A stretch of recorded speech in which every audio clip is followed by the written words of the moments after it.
Brought to you by WikiVidi.com. Friday the 13th, 1980 film. Friday the 13th is a 1980 American slasher film produced and directed by Sean S. Cunningham and written by Victor Miller. The film tells the story of a group of teenagers who are murdered one by one by an unknown killer while attempting to reopen an abandoned campground, and stars Betsy Palmer, Adrienne King, Harry Crosby, Laurie Bartram, Kevin Bacon, Jeannine Taylor, Mark Nelson and Robbi Morgan. Prompted by the success of John Carpenter's Halloween, the film was made on an estimated budget of $550,000 and released by Paramount Pictures in the United States and by Warner Brothers in Europe. When originally released, the film received negative reviews from film critics while managing to gross over $39.7 million at the box office in the United States. In the years that followed, retrospective reviews for the film have been more positive, and it has become a cult classic. Aside from being the first movie of its kind to secure distribution in the US by a major studio, the film's box office success led to a long series of sequels, a crossover with A Nightmare on Elm Street, and a 2009 series reboot. Plot: in the summer of 1958 at Camp Crystal Lake, two counselors named Barry and Claudette sneak away from a campfire and into a storage barn. They prepare to have sex before an unseen assailant enters and murders them. 21 years later, on June 13, 1980, newly hired counselor Annie Phillips asks for directions to the reopened Camp Crystal Lake. A friendly truck driver named Enos agrees to drive Annie halfway, but an elderly man, Crazy Ralph, warns her against going, believing that the camp has a death curse. During the drive, Enos tells Annie about a young boy that drowned at Crystal Lake in 1957, and about the two murders the following year. After Enos drops her off, Annie hitches another ride from an unseen assailant who chases her into the woods and slashes her throat. At the camp, counselors Ned, Jack, Bill, Marcy, Brenda and Alice, along with the owner Steve Christie, refurbish the cabins and facilities. As a thunderstorm approaches, Steve leaves the campground to stock supplies. Soon after, Ned sees someone walk into one of the cabins and follows. As Jack and Marcy have sex in one of the cabin's bunk beds, they are unaware of Ned's body directly above them, his throat slit. Soon after, Jack is killed when his throat is pierced by an arrow from beneath the bed, and the killer murders Marcy by slamming an axe into her face. Brenda hears a child's voice calling for help and ventures outside her cabin to the archery range, only for the range lights to turn on as she is attacked off-screen. Eventually, Steve returns to the camp and is killed. Alice and Bill are worried by their friends' disappearances, and they leave the main cabin to investigate, only to discover a bloody axe in Brenda's bed, the phone's disconnected, and the car's inoperable. When the power goes out, Bill goes to check on the generator. Alice then heads out to look for him. Upon finding Bill's body impaled with arrows to the generator room's door, she flees back to the main cabin to hide, only to be traumatized further when Brenda's body is thrown through the window. Alice sees a vehicle pull up. Thinking it is Steve, she rushes outside. Instead, she is greeted by a middle-aged woman named Mrs. Voorhees, who says she is an old friend of Steve's. As Alice brings her inside, Voorhees reveals that her son Jason was the boy who drowned in 1957. She blames his death on the counselors, who were supposed to be watching him, but instead were having sex, not paying attention to Jason's drowning. Revealing herself as the killer, Mrs. Voorhees turns violent and rushes toward Alice with a Bowie knife. A chase ensues in which Mrs. Voorhees attempts to kill Alice. Alice finds Annie's body inside Mrs. Voorhees' car and Steve's body hanging from the roof. Following a confrontation in which Mrs. Voorhees is knocked out, Alice escapes to the shore. Just as she begins to relax, Mrs. Voorhees finds her and attempts to kill her again. During the final struggle, Alice decapitates her with a machete. Afterward, a traumatized Alice boards and falls asleep inside a canoe which floats out on Crystal Lake. Just as Alice awakens and sees police arriving, Jason's decomposing body suddenly emerges and drags her underwater. She then awakens in a hospital where a police officer and medical staff tend to her. When she asks about Jason, the officer says that there was no sign of any boy. Alice says he's still there, as the lake is shown at peace. Development. Friday the 13th was produced and directed by Sean S. Cunningham, who had previously worked with filmmaker Wes Craven on the film The Last House on the Left. Cunningham, inspired by John Carpenter's Halloween, wanted Friday the 13th to be shocking, visually stunning, and make you jump out of your seat. Wanting to distance himself from The Last House on the Left, Cunningham wanted Friday the 13th to be more of a roller coaster ride. Friday the 13th began its life as nothing more than a title. Initially, A Long Night at Camp Blood was the working title during the writing process, but Cunningham believed in his Friday the 13th moniker and quickly rushed out to place an advertisement in Variety. Worried that someone else owned the rights to the title and wanting to avoid potential lawsuits, Cunningham thought it would be best to find out immediately. He commissioned a New York advertising agency to develop his concept of the Friday the 13th logo, which consisted of big block letters bursting through a pane of glass. In the end, Cunningham believed there were no problems with the title, but distributor George Mansour stated, "There was a movie before ours called Friday the 13th, The Orphan. It was moderately successful, but someone still threatened to sue. Either Phil Scuderi paid them off, but it was finally resolved." The film was shot in and around the townships of Hardwick, Blairstown and Hope, New Jersey in September 1979. The camp scenes were shot on a working Boy Scout camp, Camp Nobi Bosco, which is located in Hardwick, NJ.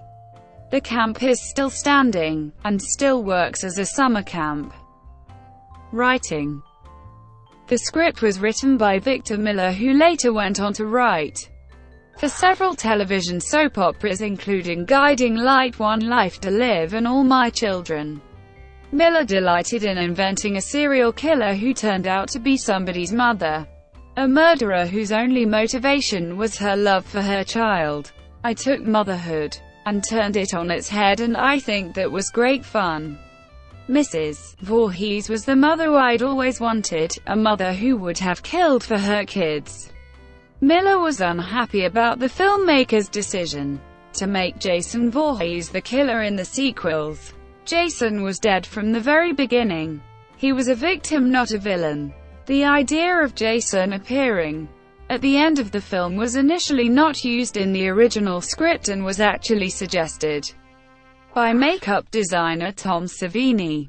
Savini stated that the whole reason for the cliffhanger at the end was, "I had just seen Carrie, so we thought that we need a chair jumper like that. And I said, let's bring in Jason." Casting. A New York-based firm headed by Julie Hughes and Barry Moss was hired to find 8 young actors to play the camp staff members.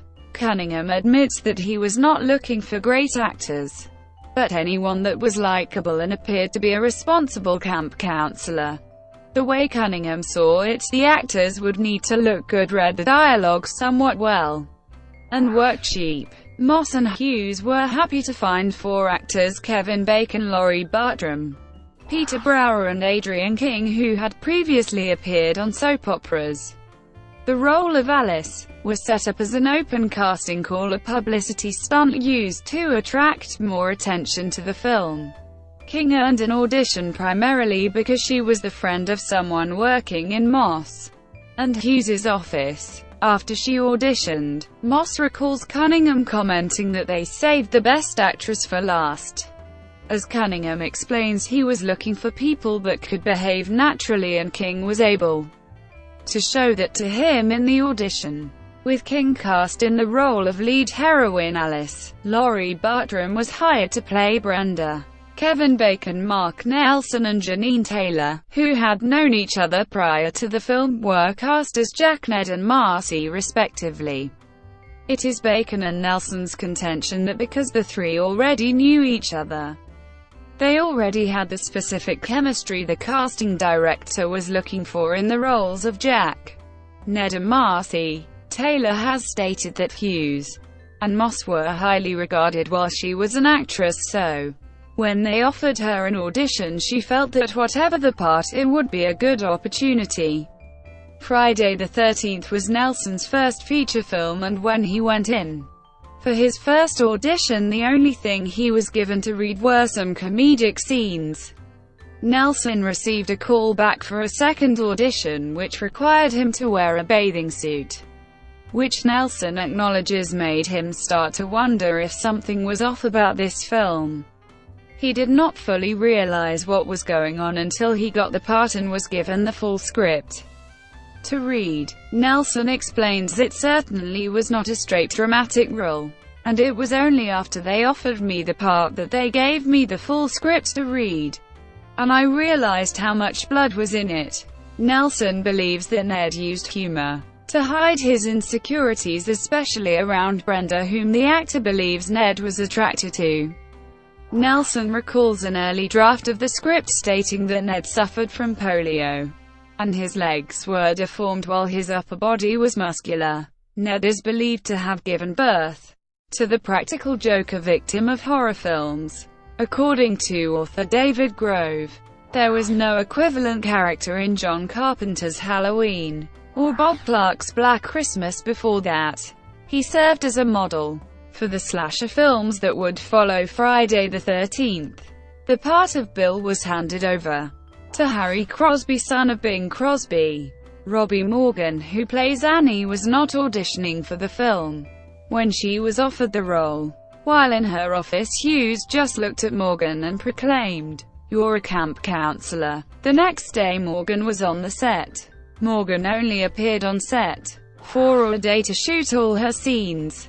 Rex Everhart, who portrays Enos, did not film the truck scenes with Morgan, so she had to either act with an imaginary Enos or exchange dialogue with Tasso Stavrakis, Savini's assistant, who would sit in the truck with her. It was Peter Brower's girlfriend that helped him land a role on Friday the 13th. After recently being written off the show Love of Life, Brower moved back to Connecticut to look for work. Learning that his girlfriend was working as an assistant director for Friday the 13th, Brower asked about any openings. Initially told casting was looking for big stars to fill the role of Steve Christie, it was not until Sean Cunningham dropped by to deliver a message to Brower's girlfriend and saw him working in a garden that Brower was hired. Estelle Parsons was initially asked to portray the film's killer Mrs. Voorhees, but eventually declined. Her agent cited that the film was too violent and did not know what kind of actress would play such a part. Hughes and Moss sent a copy of the script to Betsy Palmer in hopes that she would accept the part. Palmer could not understand why someone would want her for a part in a horror film, as she had previously starred in films such as Mr. Roberts, The Angry Man and The Tin Star. Palmer only agreed to play the role because she needed to buy a new car even when she believed the film to be a piece of shit. Stavrakis subbed for Betsy Palmer as well, which involved Morgan's character being chased through the woods by Mrs. Voorhees, although the audience only sees a pair of legs running after Morgan. Palmer had just arrived in town when those scenes were about to be filmed, and was not in the physical shape necessary to chase Morgan around the woods. Morgan's training as an acrobat assisted her in these scenes, as her character was required to leap out of a moving jeep when she discovers that Mrs. Voorhees does not intend to take her to the camp. Betsy Palmer explains how she developed the character of Mrs. Voorhees. Being an actress who uses the Stanislavski method, I always try to find details about my character. With Pamela, I began with a class ring that I remember reading in the script that she'd worn. Starting with that, I traced Pamela back to my own high school days in the early 1940s. So it's 1944, a very conservative time, and Pamela has a steady boyfriend. They have sex, which is very bad of course, and Pamela soon gets pregnant with Jason. The father takes off, and when Pamela tells her parents, they disown her because having babies out of wedlock isn't something that good girls do. I think she took Jason and raised him the best she could, but he turned out to be a very strange boy. She took lots of odd jobs, and one of those jobs was as a cook at a summer camp. Then Jason drowns and her whole world collapses. What were the counselors doing instead of watching Jason? They were having sex, which is the way that she got into trouble. From that point on, Pamela became very psychotic and puritanical in her attitudes, as she was determined to kill all of the immoral camp counselors. Cunningham wanted to make the Mrs. Voorhees character terrifying, and to that end he believed it was important that Palmer not act over the top. There was also the fear that Palmer's past credits as more of a wholesome character would make it difficult to believe she could be scary. Ari Lehman, who had previously auditioned for Cunningham's Manny's Orphans, failing to get the part, was determined to land the role of Jason Voorhees. According to Lehman, he went in very intense, and afterward Cunningham told him he was perfect for the part. In addition to the main cast, Walt Gorney came on as Crazy Ralph, the town's soothsayer. The character of Crazy Ralph was meant to establish two functions, foreshadow the events to come, and insinuate that he could actually be the murderer. Cunningham has stated that he was apprehensive about including the character, and is not sure if he accomplished his goal of creating a new suspect. Music. When Harry Manfredini began working on the musical score, the decision was made to only play music when the killer was actually present, so as to not manipulate the audience. Manfredini pointed out the lack of music for certain scenes. There's a scene where one of the girls is setting up the archery area. One of the guys shoots an arrow into the target and just misses her. It's a huge scare, but if you notice there's no music. That was a choice. Manfredini also noted that, when something was going to happen, the music would cut off so that the audience would relax a bit, and the scare would be that much more effective. Because the killer, Mrs. Voorhees, appears on screen only during the final scenes of the film, Manfredini had the job of creating a score that would represent the killer in her absence. Manfredini borrows from the 1975 film Jaws, where the shark is likewise not seen for the majority of the film, but the motif created by John Williams cued the audience to the shark's invisible menace. Sean S. Cunningham sought a chorus, but the budget would not allow it. While listening to a Christoph Penderecki piece of music, which contained a chorus with striking pronunciations, Manfredini was inspired to recreate a similar sound. He came up with the sound ki ki ki ma ma ma from the final reel. When Mrs. Voorhees arrives and is reciting "Kill Her Mommy," the ki comes from kill and the ma from mommy. To achieve the unique sound he wanted for the film, Manfredini spoke the two words harshly, distinctly and rhythmically into a microphone, and ran them into an echo reverberation machine. Manfredini finished the original score after a couple of weeks, and then recorded the score in a friend's basement. Victor Miller and assistant editor Jay Kuiper have commented on how memorable the music is, with Kuiper describing it as iconographic. Manfredini says everybody thinks it's cha-cha-cha. I'm like cha-cha-cha.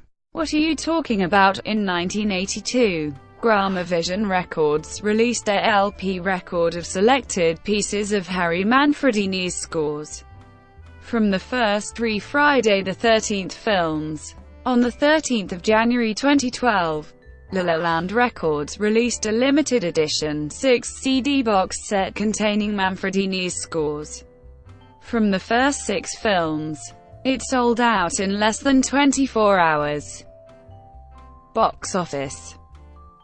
Paramount bought Friday the 13th's distribution rights for $1.5 million.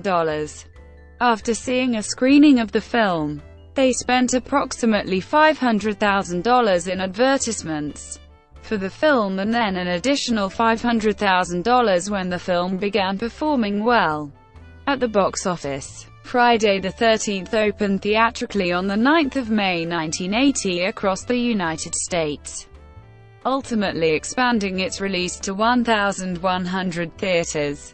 It took in $5,816,321 in its opening weekend, before finishing domestically with $39,754,601.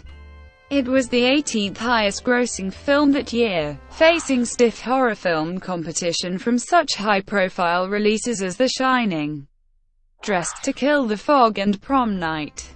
The worldwide gross was $59,754,601.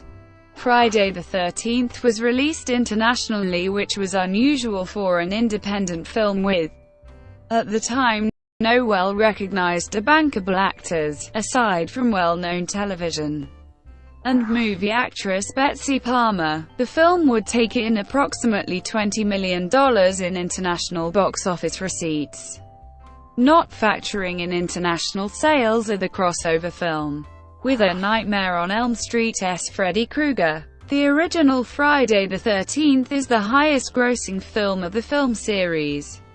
To provide context, with the box office gross of films in 2014, the cost of making and promoting Friday the 13th, which includes the $550,000 budget and the $1 million in advertisement, is approximately $4.5 million.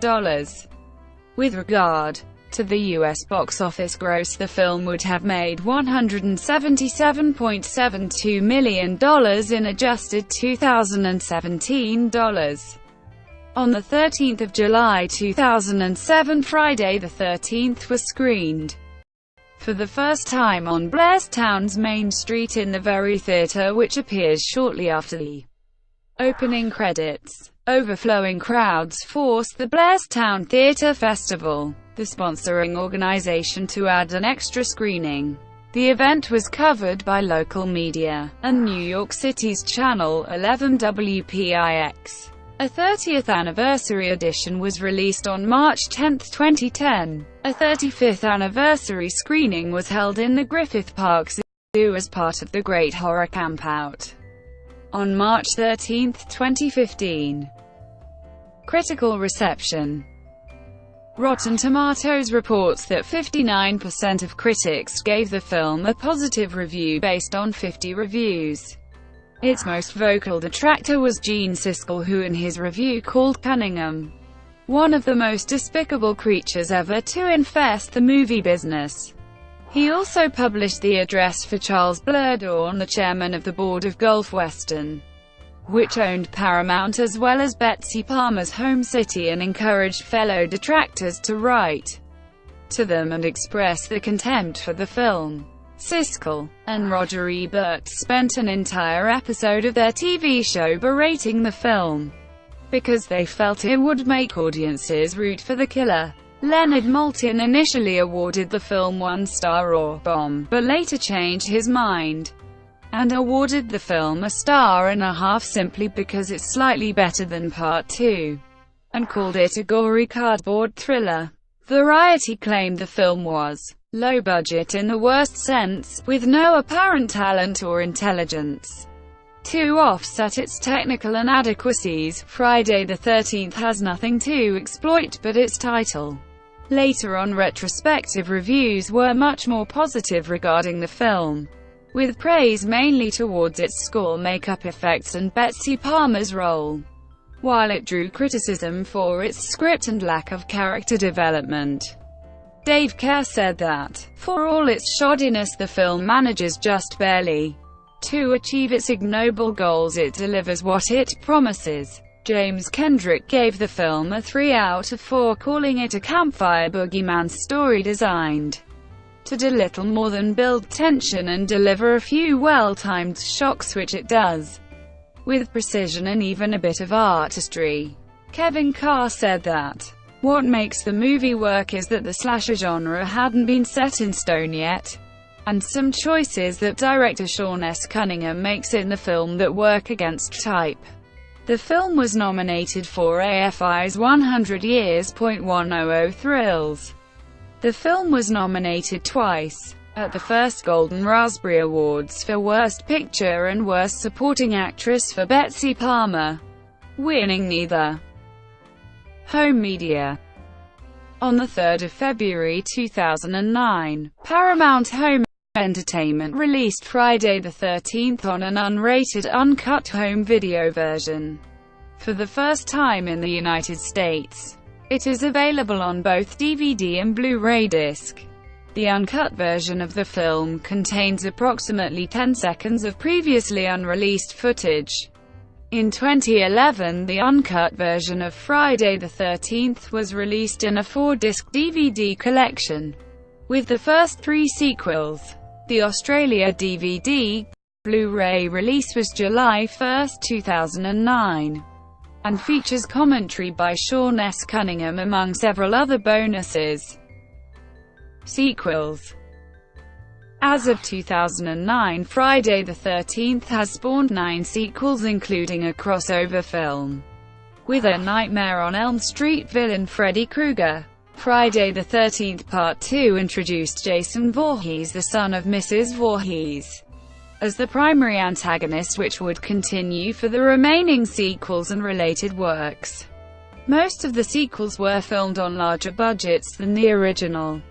In comparison, Friday the 13th had a budget of $550,000, while the first sequel was given a budget of $1.25 million. At the time of its release, Freddy vs. Jason had the largest budget at $25 million.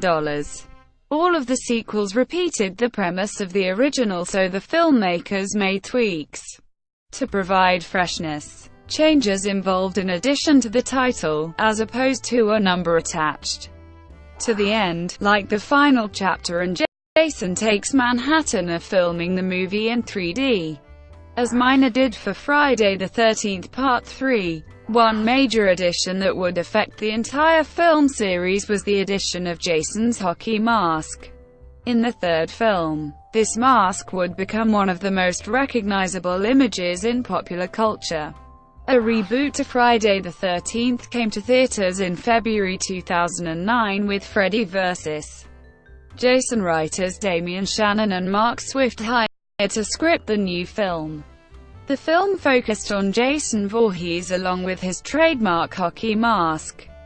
The film was produced by Michael Bay, Andrew Foreman, Brad Fuller through Bay's production company Platinum Dunes for New Line Cinema. In November 2007, Marcus Nispel, director of the 2003 remake of the Texas Chainsaw Massacre, was hired to direct. The film had its United States release on 13 February 2009.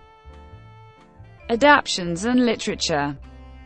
In 1987, 7 years after the release of the motion picture, Simon Hawke produced a novelization of Friday the 13th.